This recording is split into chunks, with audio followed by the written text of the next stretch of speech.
In our world, Howard Phillips Lovecraft was born in 1890. He spent his short life toiling as an unknown horror writer, expressing in prose his terrifying vision of a cosmos full of eldritch gods bent on humanity's destruction. But in a world not too distant from our own, Howie Lovecraft was born in the late 20th century, and now expresses his own unique vision in comedy clubs on the East Coast. Come with us into this not-too-distant world and witness the strange journey of H.P. Lovecraft, stand-up comedian.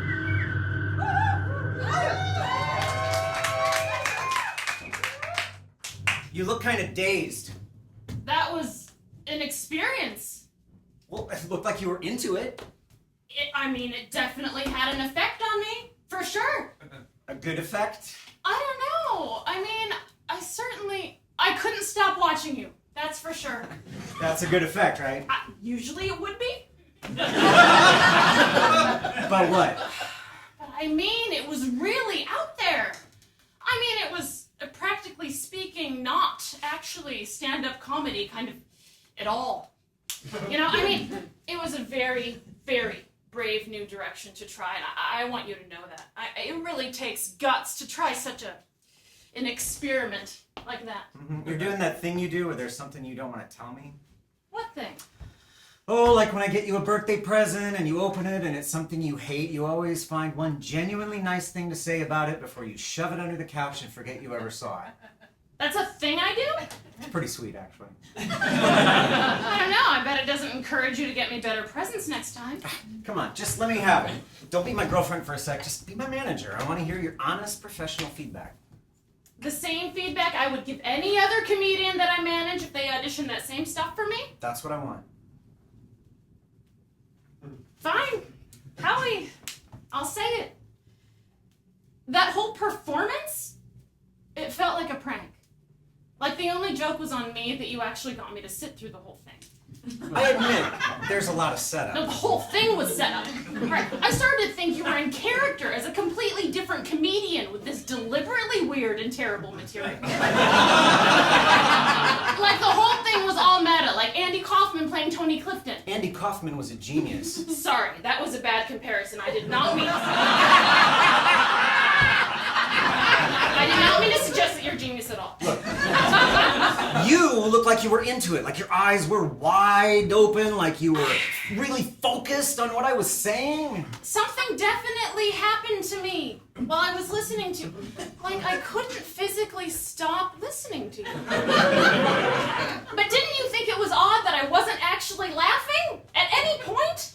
No, I just figured... What? What did you just figure? That I was saving up all my laughs until you were done, and then I'd bust out with some giant, uncontrollable wave of laughter and tell you how hilarious it all was? Because... no. Look, I did warn you to expect something different. Yes, but I guess I still expected to hear jokes. Howie. Sweetie. That was really horrible. No, I'm serious. Don't ever show that to your manager, because she'll hate it. That's not funny. Which is sort of in keeping with the theme we've got going here. Come on! I think it's really good that you're pushing yourself as an artist, but I don't think an actual audience would really get your new act, kind of, at all. I think there are people who would laugh at that act. 0% of audiences would laugh at that act. Oh, really? 0%? 0%'s my estimate, yeah. Based on what? Based on ever having been in a comedy club in my life? Maybe that's your problem. See, you've been managing comedians for so long, you're too jaded to see it, but I think audiences actually do want something different, something visionary. That's what I'm trying to do here.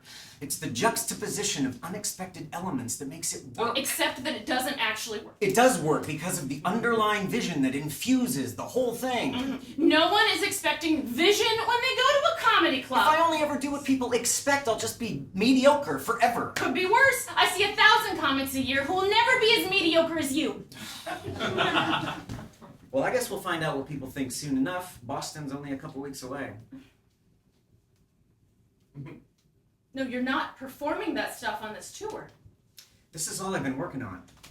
Then you'll have to do your old set! The same exact set I performed in the same exact clubs 3 months ago? You're not going to put your entire career at risk, not to mention my career booking comedians in these clubs. I want you to swear on your grandmother's grave that you won't perform that stuff. Insert obligatory joke about how my grandmother is still alive. Yes, insert obligatory jokes that have punchlines that are the kind of jokes that got you a manager and a career in the first place. But you will not set foot on stage in Boston or anywhere else on this tour and try that visionary stuff. Do you understand me?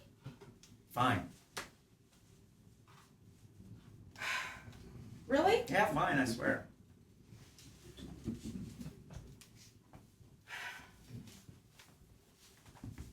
Are you pissed at me?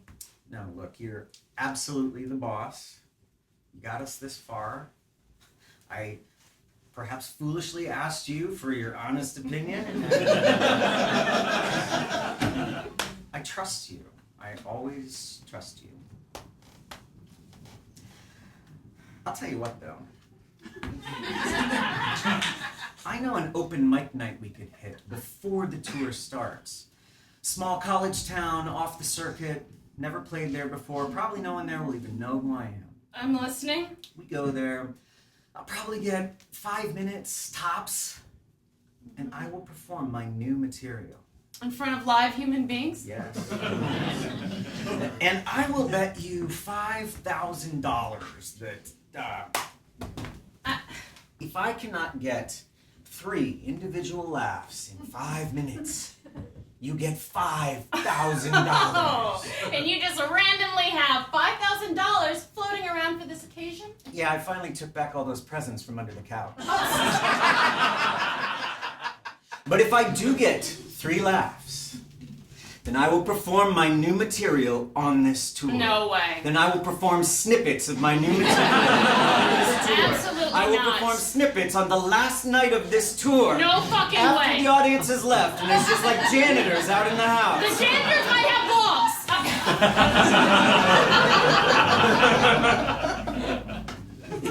Okay. How about if you do get 3 laughs, I'll spend Christmas with your family this year. Oh, really? Not Christmas Eve, just Christmas Day. Of course. And I'll make my own food while I'm there. Naturally. And I'm not gonna make eye contact with anybody. I accept the revised terms of our wager.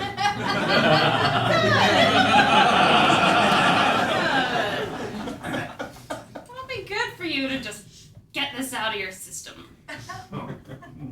Where's this open mic night? Arkham, Massachusetts.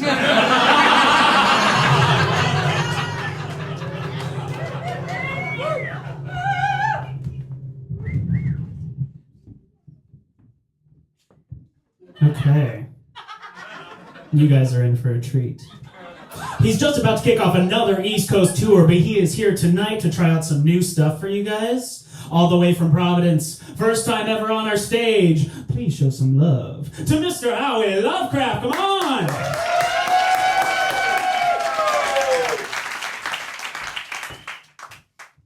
Thank you very much.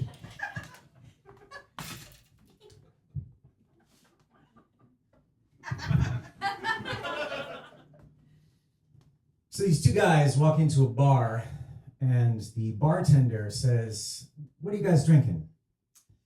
And the first guy looks at the bartender and he says, "Fun blue, wagnaf, Cthulhu, Rilya, Wagnal, Ftong."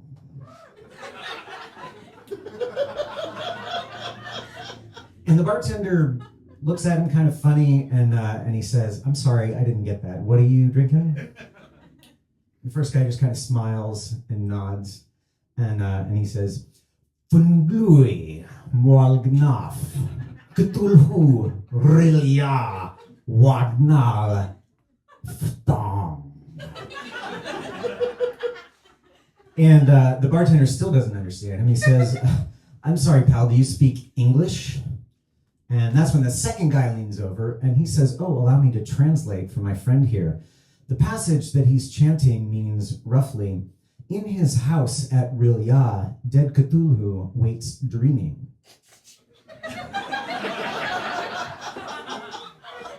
To which the bartender replies, so he's not ordering a drink?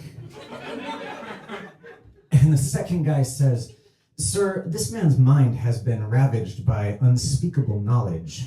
He has seen horrible things beyond the stars that cannot be unseen, and worse, these horrible things have also seen him and corrupted him completely. Do you think, sir, he is capable of ordering a drink?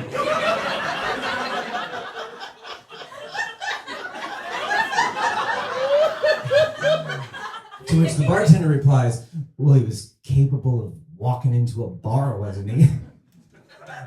And this cracks the second guy up, and he says, sure, I mean, if his emptied out, formerly human husk getting puppeted around by mind-devouring aliens from beyond our conception of space and time is your idea of walking, then yeah, sure, you just walk right into it.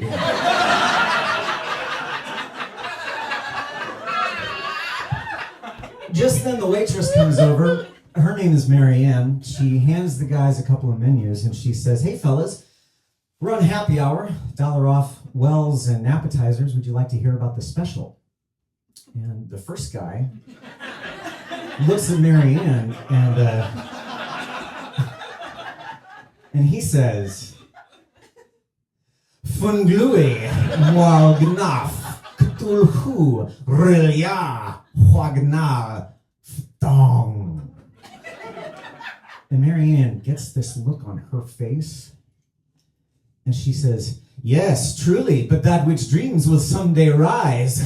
And when the great old one Cthulhu abandons his desolate temple Rilya and ascends from the blackest ocean depths, no happy hour menu will satisfy his ravenous hunger!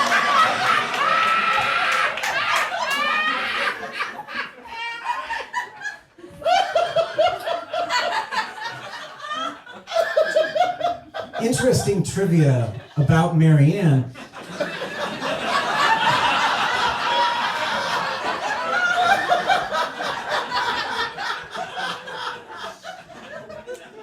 She was born with gills and she can breathe underwater. Anyway, my name is Howie Lovecraft. I like to tell that story as a joke, but in reality, that bartender was me. Before I became a comedian, I tended bar over in Innsmouth, Massachusetts. How many people here tonight are from Innsmouth? Right? Not sure you're from Innsmouth. Most people really don't like to admit they're from Innsmouth. I myself didn't live there. I lived in Ipswich, kind of a small suburb of Innsmouth. Not as many Gill people living in Ipswich.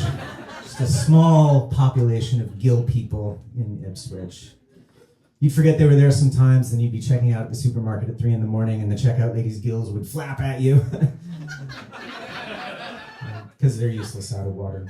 And anyway, one day, this is a true story, Obed Marsh comes into my bar with his half-witted manservant Maurice. And we get to talking, I buy him a few shots, and he starts bragging about how he's the high priest of the esoteric order of Dagon. And pretty soon he's busting out his first edition copy of Abdul al-Hazred's terrible grimoire, the Necronomicon. Now, how many people here tonight have only read the Kindle edition of the Necronomicon? Most people. I mean, even on a retina display, you cannot tell that the ink is actually blood. You just miss so much. I'm an old-fashioned guy myself. I like the feel of a book. I like the smell of a book, and first edition Necronomicon is bound with human skin, so you do smell it. But then, so he sets the book down on the bar and shows me a page, and suddenly I'm having this incredibly vivid dream, and in the dream I'm underwater, deep below the surface of the ocean, floating through the submerged ruins of an ancient temple, and I'm filled with unspeakable dread, because even though no light can penetrate the blackness of these murky depths, I recognize these ruins. This temple is Rilya, and suddenly I am swept into the presence of a horrifying creature, hundreds of feet tall, a morass of tentacles floating gently around its gaping maw, reclining against the wreckage of a sunken ship, its unfortunate crew long ago consumed consumed by this, the great old one, Cthulhu, ancient beyond reckoning, born beyond the stars. And even though he sleeps, his tentacles wrap themselves around me in a sickening embrace, and I realize that I have been chosen to be the herald of the end times, announcing Cthulhu's imminent awakening. For soon he shall rise from the depths to cleanse the surface world of this blight called human life. Anyway, you guys have been a great audience. Thank you so much for having me. Good night, Arkham!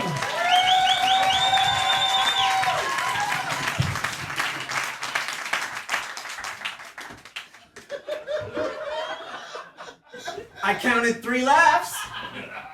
No, the retina display joke, gotta laugh. That was somebody coughing. And when the checkout lady's gills were flapping out of water. Coughing. No, the predominant sound in the room was the sound of people staring at you in disbelief. Seriously, what do you imagine is actually funny about a town full of gill people? Well, it's my delivery.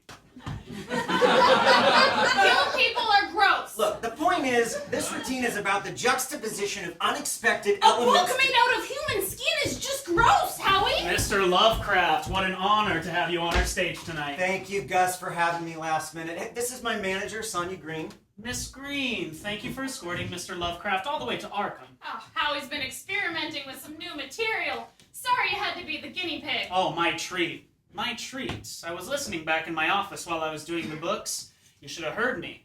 The bit where the human husk puppeted by an alien walked into a bar, laughed my head off. And then just casually mentioning that Marianne had gills, nearly choked. I was laughing so hard. Oh, and God, when the checkout lady's gills are flapping because they're useless.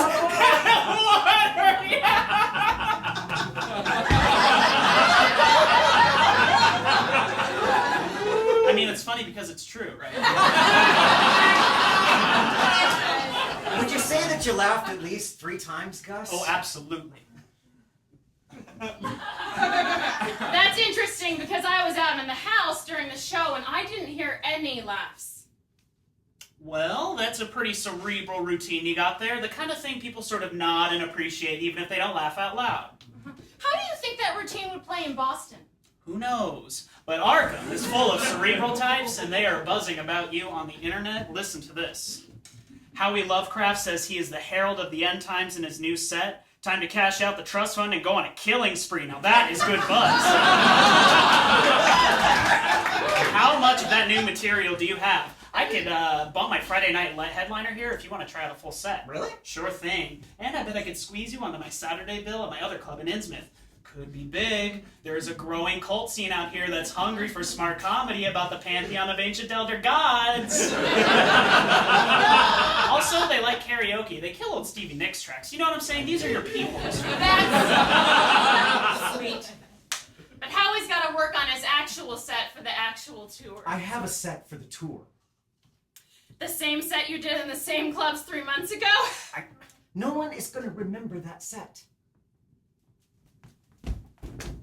You're a brat, Howie. You know that? You want to headline shows out here in the sticks? Be my guest. But you better be on your game when you get to Boston.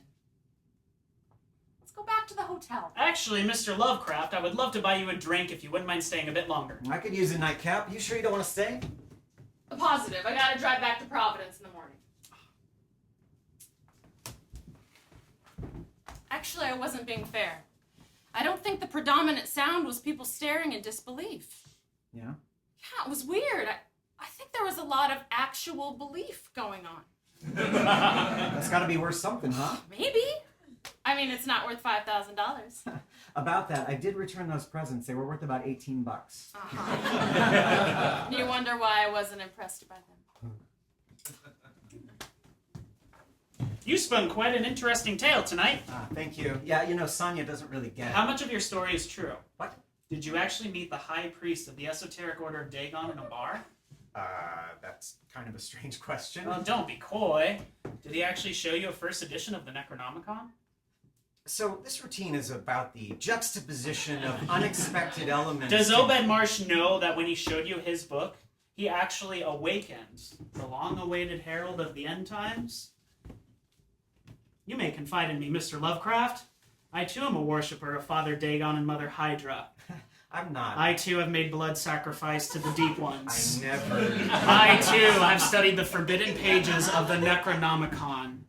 Well, it was an adaptation, actually, a graphic novel, but still very good. Tell me, did you actually visit the Temple Rilia in your dreams? Yeah, actually, I did. That must have been rad. It was pretty rad. What do you remember about Obed Marsh? I can't remember his face really, but he set the Necronomicon down on my bar. He opened it up to a specific page, and when I read that page, I received a vision. A vision of the end times. No. A vision of a secret alien form of comedy. A juxtaposition of unexpected elements. Why do you think he chose you to receive this comedy vision? Just lucky, I guess. I'm gonna tweet about your Friday show here. Howie the Herald Lovecraft, backed by popular demand. Mention Azathoth, blind idiot god at the center of the universe, and get $1 off. I mean, normally you wouldn't want a bunch of people randomly invoking Azathoth, but fuck it. The Herald of the End Times is already here, am I right?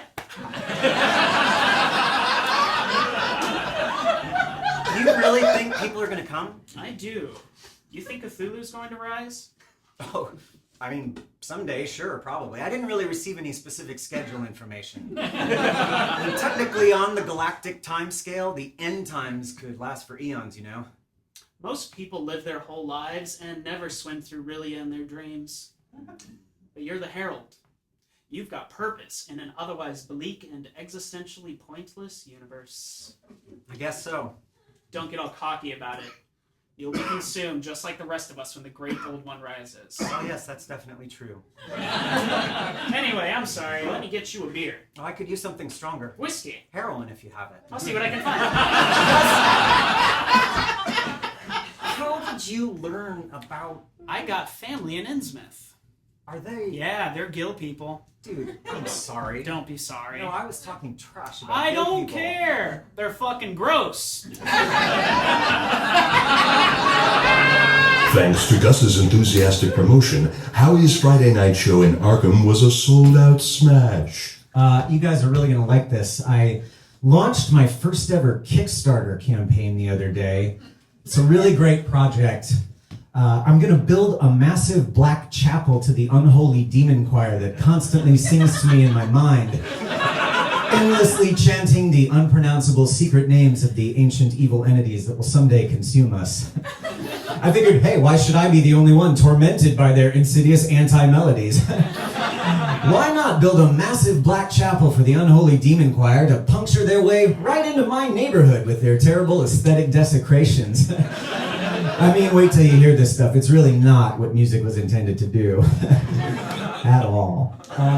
Any donation helps. At the $5 level, you'll be rewarded with a vague sense that contributing to this campaign wasn't really such a great idea.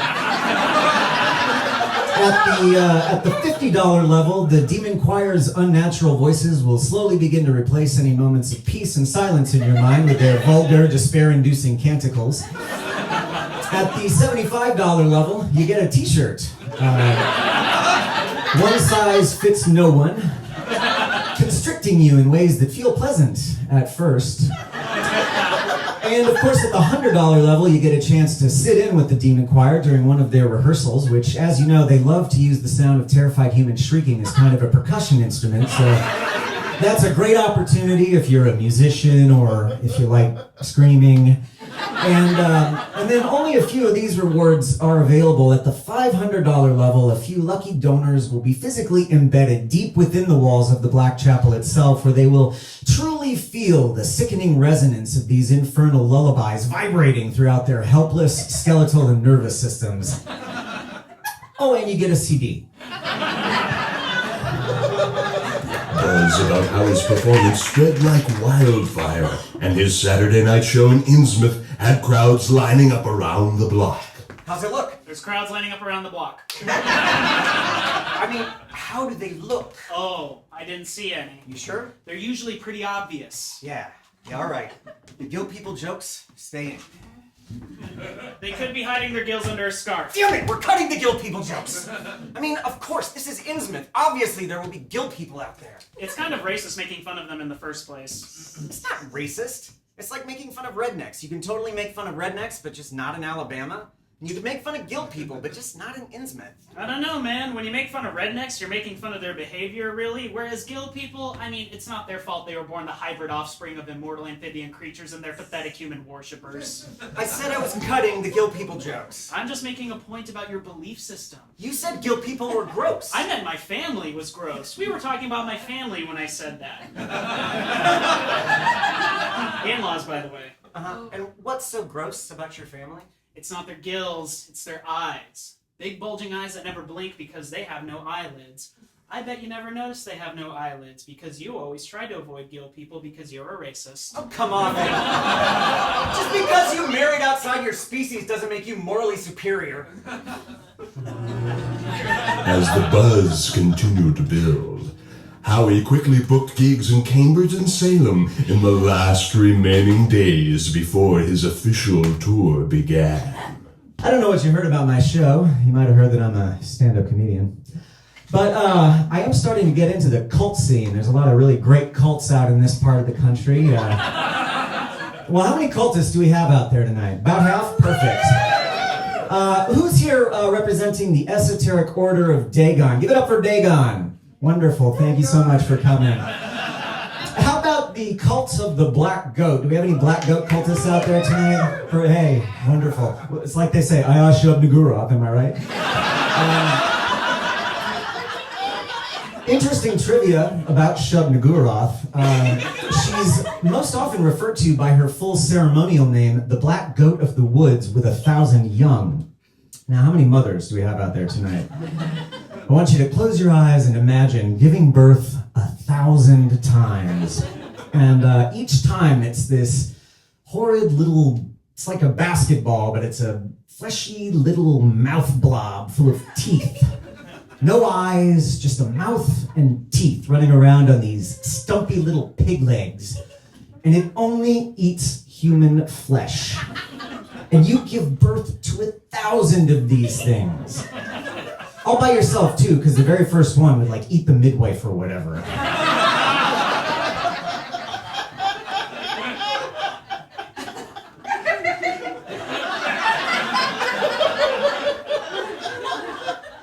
Cool, I don't have a joke here, I just wanted you to imagine that.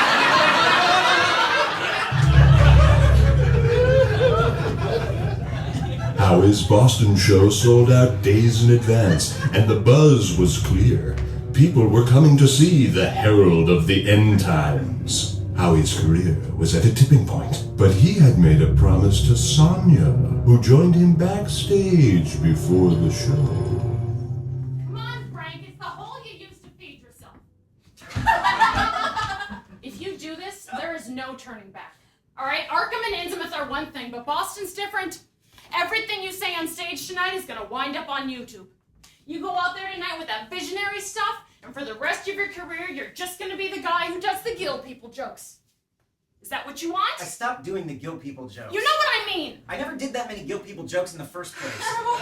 What are you doing instead? Well, I have this great new bit where Nyarlathotep can't decide what to get Azathoth for Father's Day. And the joke is, Azathoth is a blind idiot god who desires only destruction. Oh, it's kind of a cheesy setup, I know, but it works because I do this funny voice for Nyarlathotep. Totally killing me with this shit! I don't understand why anyone would spend good American money to hear this shit! It's like some giant postmodern stunt at my expense! Half the people in line outside the club right now are wearing hooded robes and chanting, like they actually worship the gods in your They routine. probably do. Come on! The gods in your routine want to destroy all life on Earth! Kind of the only rational response to the human race, don't you think? Of course I don't think that! Look, I will do my old routine, if that's what you want. I promised you I would. Just did people actually laugh in Cambridge or Salem? People were entranced, for sure. It's like I go on stage, I start talking, everything seems normal at first. And then suddenly we all go into a shared dream. It's like we're all underwater. We're tiny, mindless plankton floating in a murky cesspool. And then two horrible glowing eyes fix their gaze upon us, and we dissolve into nothingness. And then people are clapping, and I'm backstage, and somebody usually hands me a beer. So I mean, technically, no, they're not laughing very much, but they're buying tickets. They're tweeting, and they're buying tickets. The stars are finally lining up in our favor, you know?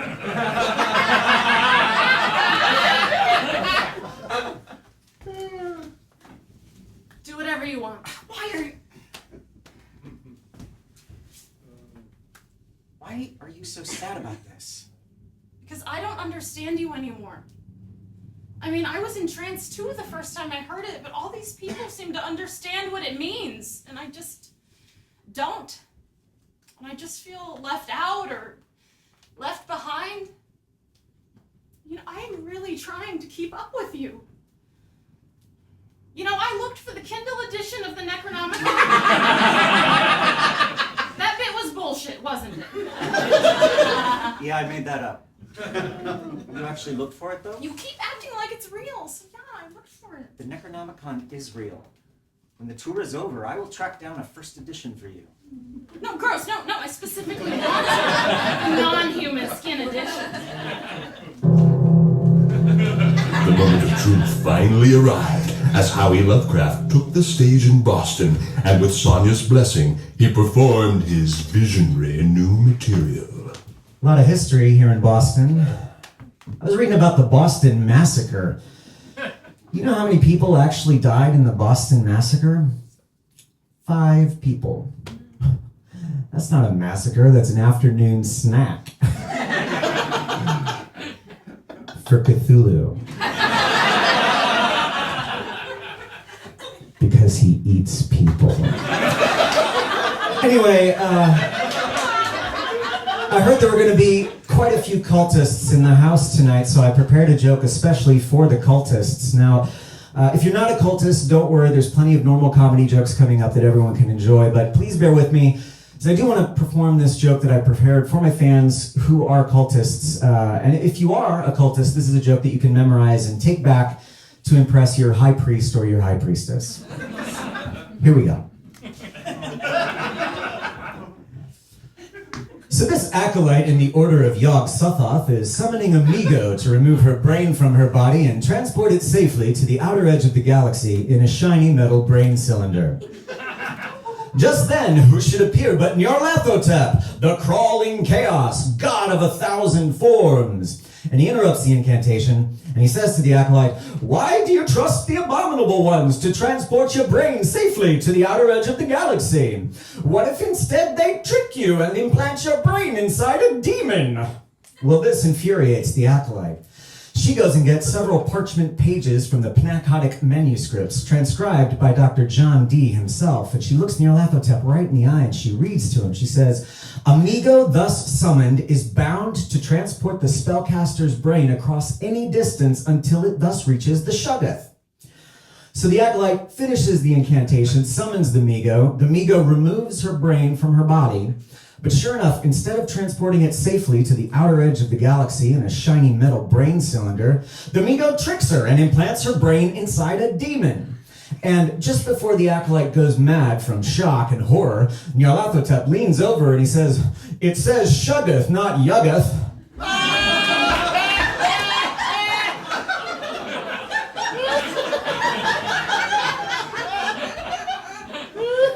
Were those cultists supposed to be here at this show, or 10:30?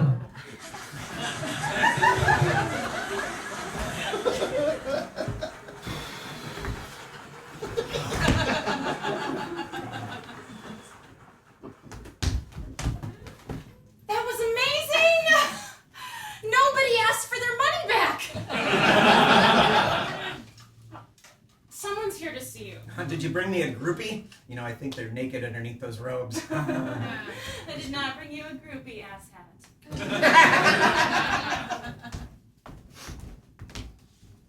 Good show, Mr. Lovecraft. Gus, I didn't know you were out there. I couldn't miss the official opening night of your tour. I feel like I played a small part in your success after all.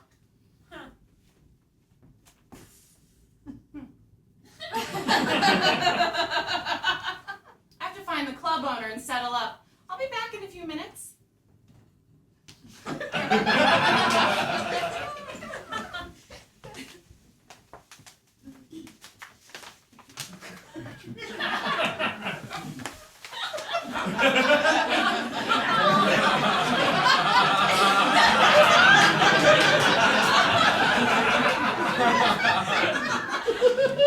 What's this? An opening night gift. Go on.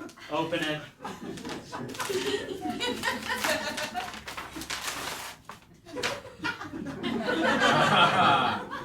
Yes, Mr. Lovecraft. You've seen that book before. Is this? Yes, Mr. Lovecraft. You are holding the Necronomicon. Is it? Yes, Mr. Lovecraft. It is the same first edition you once read at a bar in Innsmouth. Were you? Yes, Mr. Lovecraft. I was there that fateful night, although you do not remember my face. Are you? Yes, Mr. Lovecraft. Sometimes it pleases me to wear the form of Obed Marsh as I walk this wretched planet. But my true name is actually Neel the crawling chaos, god of 1,000 forms! Why are you? You must be wondering why I'm here on the eve of your great comedic triumph. I am here on behalf of the All-Mother Shabnagura, who demands payment for a vision we granted you, a vision of a secret alien form of comedy. Or did you believe, foolish herald, that your sudden success came without a price? I never... It did not come without a price! There is definitely a price! Open the book, Mr. Lovecraft, and discover the tally for your success. Open the Necronomicon to page 243, Mr. Lovecraft. I don't... And study closely the second footnote at the bottom of the page. I'm not... Do it! Do it now! 243! The second footnote. Some scholars believe the correct translation of this phrase is actually bread pudding.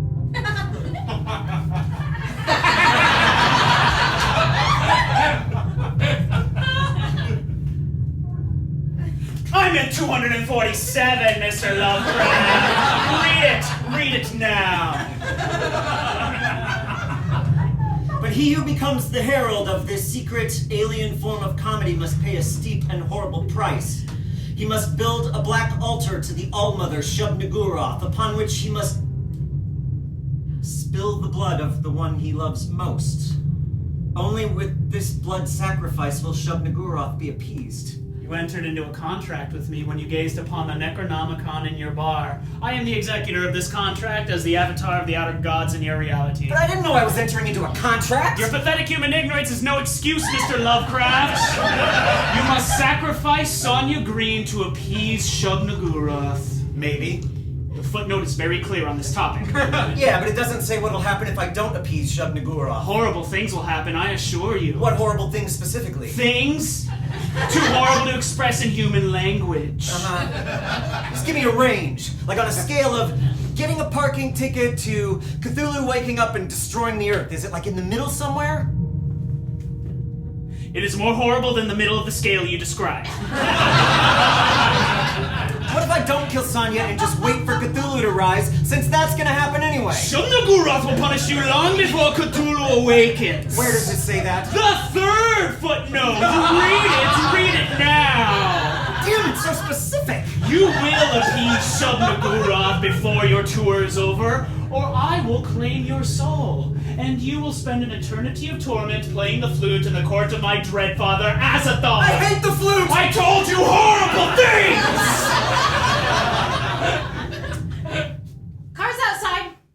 You want to come back to the hotel with us for a nightcap, Gus? Sorry, the last Greyhound to Arkham leaves soon and I have to be on it, so I can feed my kitten Snowball in the morning. But I'm sure I'll see you both again before your tour is over.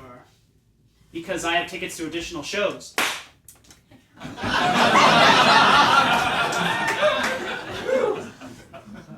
What you got there? Is that from Gus? It's the Necronomicon. Human Skin Edition. And you're touching it with your bare hands? Gross! Read the second and third footnotes on that page. That's so specific. I know. Damn it, Howie! I am supposed to review all of your contracts. I know. I'm a contract lawyer. I'm your manager. I know. Look, how many more tour dates do you think you could schedule? Probably quite a few. I mean, you're hot right now, but you can't tour forever. Why not? There's only so many times you can hit the same markets over and over again without a break to develop new material. Your audience will get bored with you. Your routine will turn into shtick. I'll never let that happen. Maybe I can find new material in the Necronomicon. Oh, absolutely not. You've made it perfectly clear you can't be trusted with the secrets in this book. I'm touching dead human skin right now. You are. Feels like leather. Technically, any preserved skin is leather. Oh, and check out the blood ink. Please be quiet. So this is it. The arcane source of your visionary comedy. I mean, I do add my own personal flair to it. It's really hurting my brain to read this. You don't have to keep reading it. No, I totally have to keep reading it. I have to keep reading it a lot. I know. I went into a trance the first time I read it. Brain, my whole face. I mean, it's like a red-hot psychic cheese grater, but I can't stop grating. You could maybe try reading a different page. Why did you wait so long? You've had this power since before we ever even met. Why didn't you use it sooner? I needed to learn proper comedy basics first. I mean, that's some advanced comedy in that book. You gotta have the fundamentals ingrained before you go layering in that elite alien stuff. All these years, you know, if you hadn't believed in me... Whoa. This never would have happened? So it's my fault you have to sacrifice me on a black altar. No, that's not what I'm saying at all. I just mean, these past couple days, performing my new material for people who genuinely understand it and love it, it's been the pinnacle of my career as a comedian, as a person. I never could have done it without you. I only ever just wanted to make you proud of me.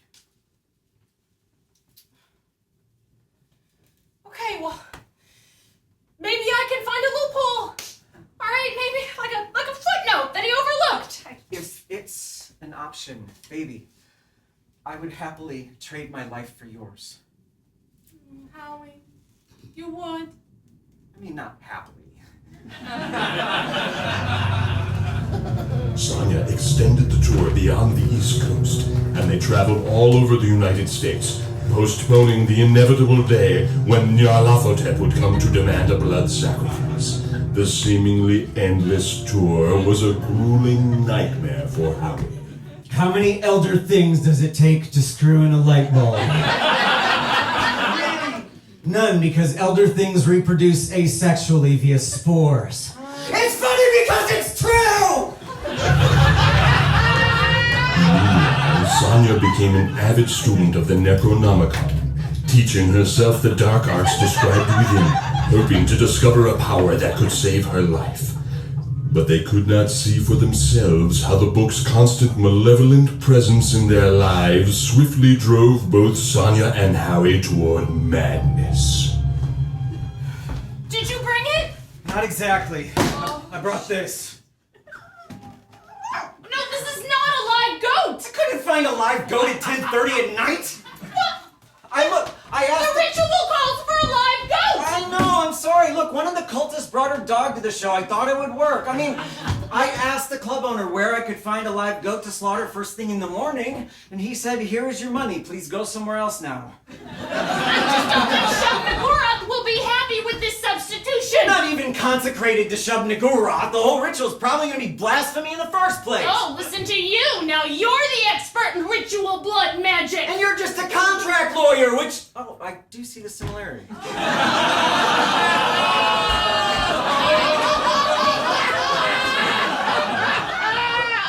I think you're just getting squeamish about the sacrifice. Listen, this book is no bullshit. Cover to cover, blood magic and death magic. Almost every ritual or spell I have studied so far requires a sacrifice. But what do we get if we sacrifice this dog? We get power. I'm teaching myself to be a wizard of the dark arts in case you gonna learn enough spellcraft to kick Nir Lothotep's lying face in. But how is that gonna appease Shub-Niggurath? No, it's not. It's just gonna make me feel good. I haven't found anything better yet! Look, even if I do find a loophole, some ritual or counterspell that will magically appease Shub-Niggurath without you killing me, it'll almost certainly require some other sacrifice. We're not getting out of this for free, Howie. I need to know that you can handle that sacrifice, especially if it will save my life.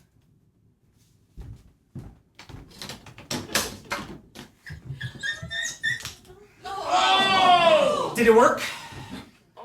Yeah, so next time you should actually let me do the ritual first. The sacrifice is at the end! The necromancer's madness steadily crept over Howie's performances, signaling ever more strongly to his followers that the end times were truly now. I got a fucking friend request the other day from Cthulhu! I'm like, aren't you supposed to be asleep in your fancy temple of Rilyar or some shit? But no, I guess he tapped an undersea fiber optic cable. Now he's got a fat pipe and he doesn't know what to do with it. I'm like, if you're bored, why don't you try destroying civilization like you promised? Or a free trial to Netflix. But no, he's gotta bug me, and of course it's so hard for him to type with all of his tentacles, so he just pokes me 4,000 times a day. Yes, Cthulhu using Facebook poke is timely observational humor. On the galactic time scale, Facebook poke is still a cutting-edge feature. Fuck you, I'm the Herald! Anyway, Facebook is a fucking sign of the end times. Finally, with her survival at stake, Sonia's relentless studies produced a meaningful breakthrough that could save her life. Okay, see? Nir Lothotep is the servitor of the outer gods, but he isn't like any of them. I mean, the great old one, Cthulhu, sleeps and dreams below the ocean. The blind idiot god Azathoth rides in the center of the universe, hypnotized by invisible flutes and drums. Yog-Sothoth is the gate to our universe, and yet he's trapped outside of it, smeared across space and time. But, Nir Lothotep takes human form and walks among us. He enjoys deceiving us and manipulating us, not consuming us or destroying us. What is your point?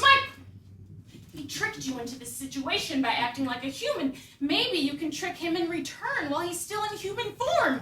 I mean, the whole bargain is sealed in human concepts in the first place, but human concepts are inherently ephemeral because language itself is susceptible to constantly changing definitions. So, maybe for some limited window of time, you can change a definition for yourself. You can change how you feel about love. You can change how you feel about loving me. You can love someone else more than me just for a little while. I guess with enough booze. No! With this big fucking bag of ecstasy I scored on.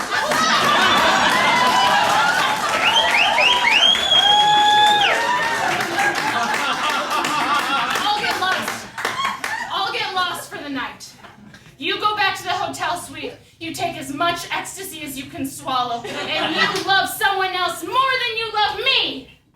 Not forever. Hey, just long enough. You want me to...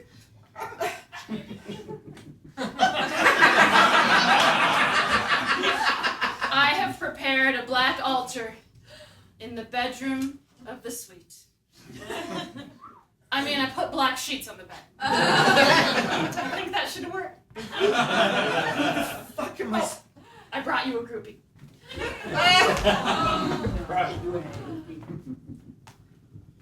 This is Janine.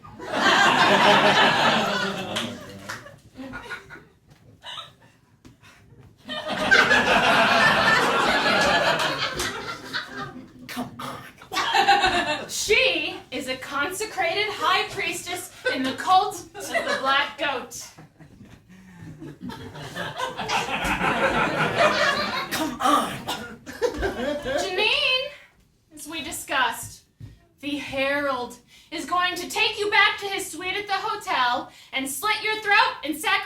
to the All-Mother.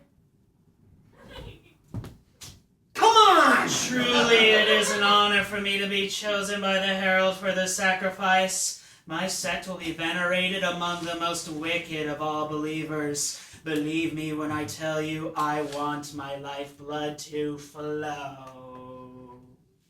Howie! You are the herald of the end times! Alright, the end times are just coming a little early for Janine. Are you naked underneath that robe? Fucking totally. Alright, let's do this thing.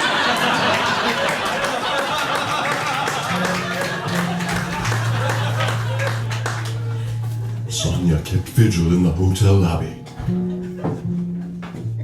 The pages of the Necronomicon were cold comfort to her that night. Each footnote another nail in the coffin of her soul. In the dark moments just before dawn, her conscience faltered, and she tried to stop Howie before it was too late.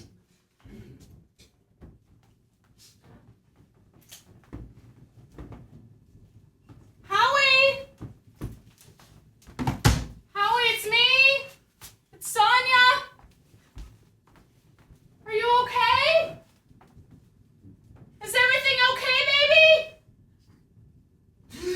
Sonia! I couldn't do it! I'm sorry! I took all of the pills that you gave me. And I still couldn't do it. It's okay. It's okay. It was a good plan. It should have worked. I'm so sorry. It should have worked. But I couldn't do it. It's okay. It's okay, Howie. Howie, look at me. Oh, pretty. Where's Janine? In the bedroom. I'm gonna ask Janine to leave.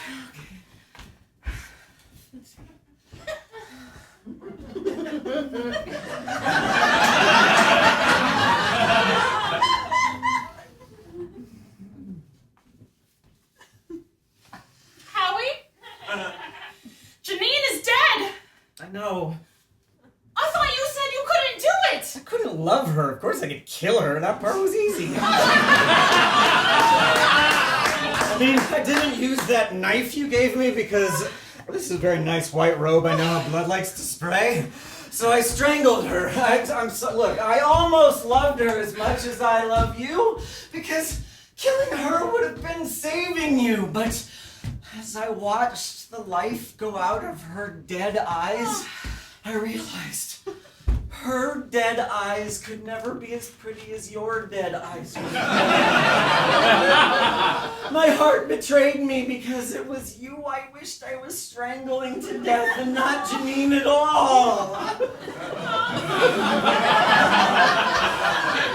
Adorable.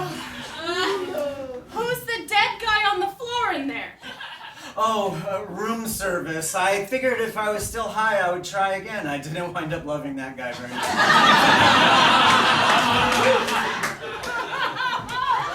What are we gonna do? Well, what I would like to do is a shit ton of muscle relaxants. My jaw will not stop clenching. This is a very common side effect of ecstasy, along with elevated body temperature and inappropriate back rubbing. I'm serious, Howie! Eventually this tumor's gonna end, and you're gonna have to choose. Let me or Lothotep torment you for all eternity, or kill me on the black altar just like he wants. I could never kill you on the black altar. Not unless you help me shove Janine's body off of it. I couldn't move her. I'm just kidding. What are we gonna do? Well, I haven't read the Necronomicon as much as you have, so let me ask you. Have you come across any spells or rituals or incantations, anything that would help us summon muscle relaxants? Or just something to help with jaw clenching? I'm kidding, it's just, look, although wouldn't that be ironic if eternal jaw clenching was my punishment? I mean, if it was going to be eternal jaw clenching, you would be on the black altar so fast. I said I was kidding. I keep saying that. Look, I'm sorry, Sonia, I know I let you down here, but I'm starting to have an idea. Oh, really? Yes. I want you to send out a press release. Tonight's gonna be my last show. We're canceling the tour, and I'm gonna retire from stand-up comedy. Make sure the whole world knows about it. I want to make sure Gus is in the audience tonight. What good will that do? That which dreams will someday rise, Sonia. I just gotta set off the alarm clock. I don't get it. Well, I'm the herald of the end times. I'm gonna figure out how to summon Cthulhu from the bottom of the ocean. What good will that do? I don't know, I'm improvising. A little help would be nice. Fine, how do you imagine we'll survive after you summon Cthulhu from beneath the ocean? We could have Migos remove our brains from our body and transport them to the outer edge of the galaxy in shiny metal brain cylinders. No! Sonia, we're improvising. Don't say no, say yes and.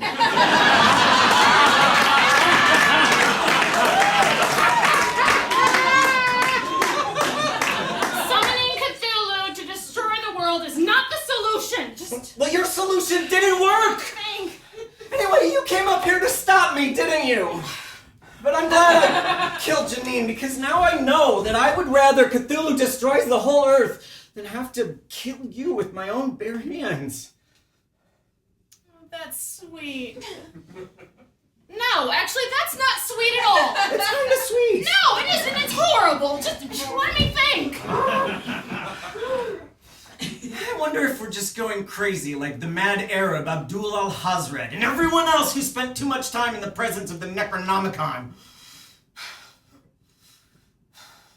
I bet that's why Gus gave it to you in the first place. He knew the only way you'd agree to spill the blood of the one you love the most is after you've been driven insane and lost your moral compass. Or it was stupid and random because he is the son of a blind idiot god. It's also a possibility. Look at me. Why don't you just run as far away from me as possible? I can't kill you on a black altar if I have no idea where in the world you are. No way. You still owe me $5,000. Besides, I think you were onto something. I'll send out that press release about canceling the tour. I know that look. You've got a plan. We've got until tonight to find a loophole. We're gonna scour every single page of this book one last time. Either we find a loophole in the next 12 hours, or we give Shubna Gurth what she wants. This ends tonight, one way or another. Now let's get breakfast! I think we'll have to go out. I don't think they'll send up more room service.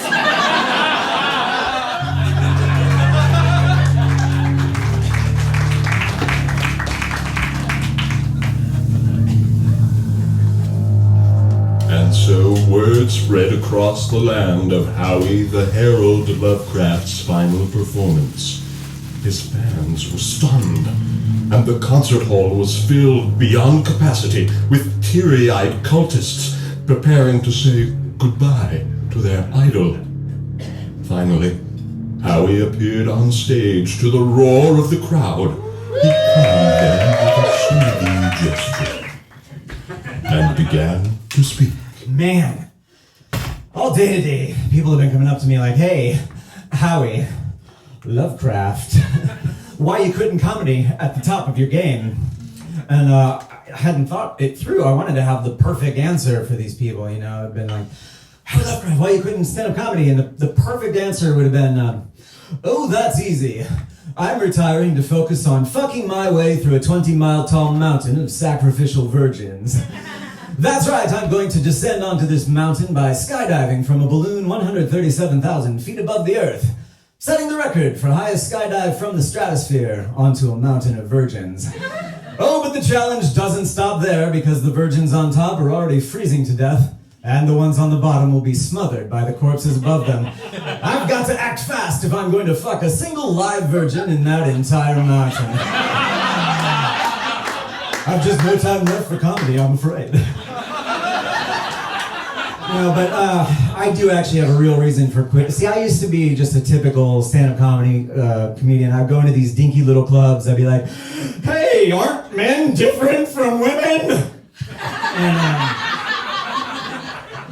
But then I got my big break. I was tending bar over in Innsmouth, Massachusetts. Innsmouth High School, of course, known for its undefeated swim team. And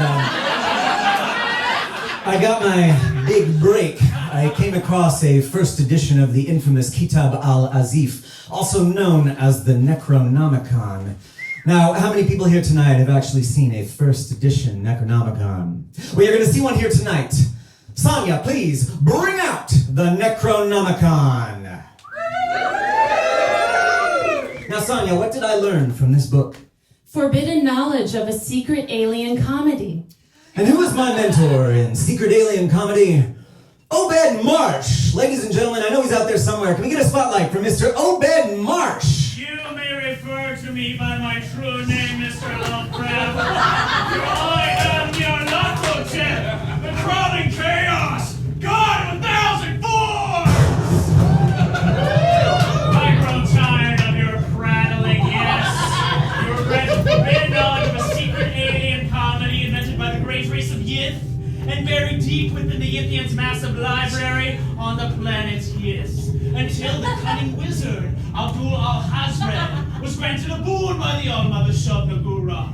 She swapped his mind and body for a day with the Yithian, and he wandered freely as a Yithian in the Yithian library of Yith. There he discovered the secret Yithian style of comedy, and upon his return to his own body, he hastily transcribed all he could remember, which was tough, because Yithians usually prefer a very physical style of comedy. It's hard to execute a Yithian Nazi without 4 claws and a cone-shaped body. And so, thanks to the will of Shub-Nagura, you have tasted the sweet, syrupy nectar of stand-up comedy success. Now she is due her blood sacrifice on the black altar, as the footnotes clearly specify.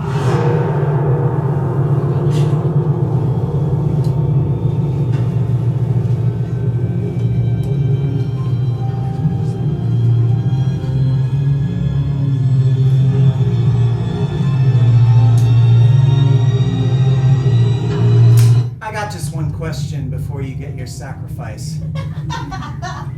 Why'd you choose me in the first place? I chose you completely at random, Mr. Lovecraft.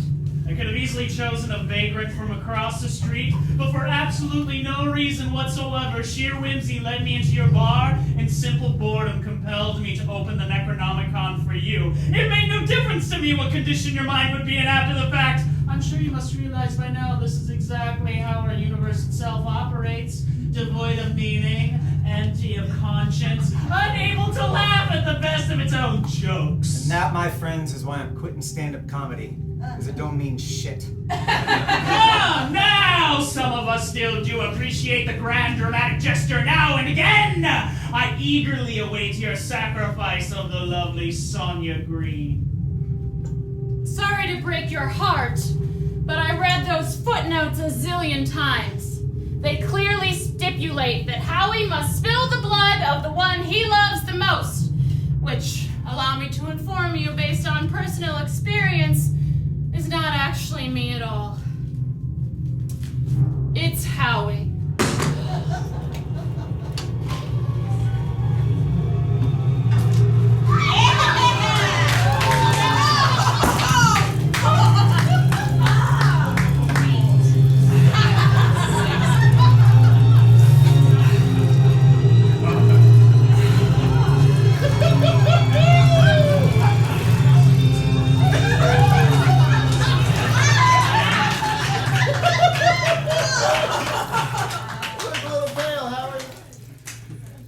Stop.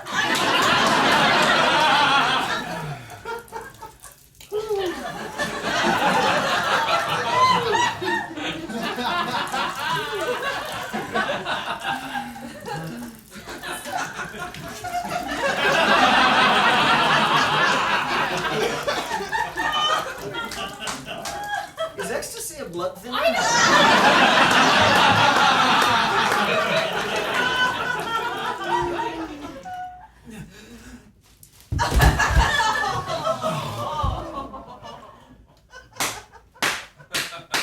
A twist ending! How original! being a writer. Your contract with Howie is satisfied. I suppose so. I'm not asking you, I'm telling you. Shiki. Shub-Nagurath has been appeased.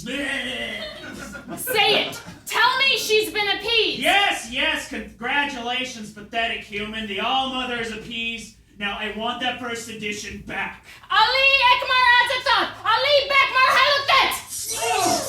What are you doing, wretched woman? Hand of Azathoth spell traps you in your current pathetic form for a night and a day. Helenius Migo Ekbarsuth! Migo Dakvinius Eyugeth! Oh, what's happening to me? Make it stop, I beg you! Oh, I summoned a Migo to remove your human brain and transport it to the outer edge of the galaxy. I did not request the shiny metal brain cylinder option. You can't kill the crawling chaos! I'll be back for you someday, Sonia Green! I swear! Ow! Quit it! Ow! Quit it! Ow! Quit it!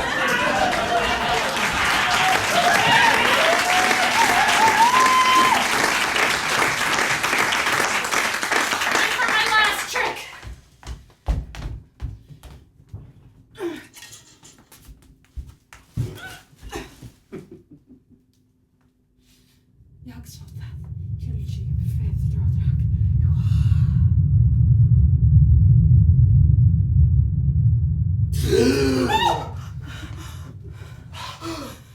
Howie!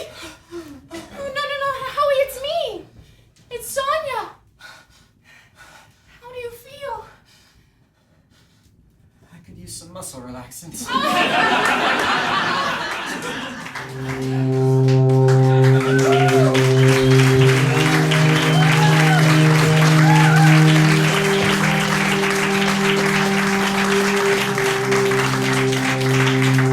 After their ordeal, Howie Lovecraft and Sonia Green settled down in Arkham, Massachusetts. Sonia became a professor of applied arcana in the Department of Occult Studies at Miskatonic University, preparing for the inevitable return of Nyarlathotep, or the rise of something much worse. Howie bought a small bar near campus and hosted weekly open mic nights for budding young comedians. True to his word, he never set foot on stage again, and the locals soon learned never to ask about his days on tour as the Herald. But after many years passed, and time seemed to heal most wounds, Sonia did work up the courage to ask Howie a question of her own.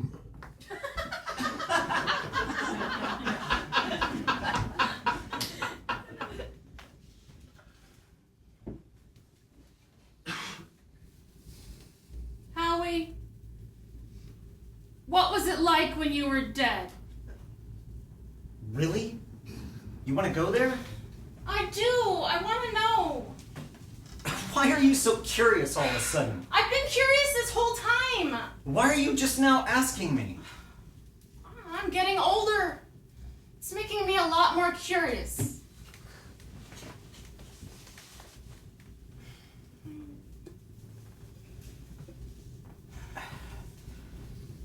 I don't remember being dead. The first thing I remember, literally the first thing, is waking up in this body and I'm confused and covered in blood and disoriented. And I look over and I see you. I don't recognize you, not yet. And you say, Howie? And that name sounds familiar for some reason. And suddenly I'm hammered with memories. And I'm starting to panic because they're not my memories. They're this body's memories. They're Howie's memories. And I'm Howie now, and I'm starting to freak out. And then you say, it's me. It's Sonia. And I'm flooded with this body's memories of you. That's when I fell in love with you for the first time. And I stopped panicking, and I stopped fighting, and I started claiming those memories and making them all mine. Wait, but that wouldn't mean... Howie, original recipe Howie, is long gone. You reanimated his corpse with that necromantic spell, but his soul had left the building, and his body became a beacon for the first formless entity in the void to come along, looking for an escape from eternal loneliness, looking for a home in your physical reality. Mind you, I don't remember any of that. I think being alone for eons in the void is the kind of thing any intelligent entity would try hard to forget at the first opportunity. I'm very happy with the way things turned out.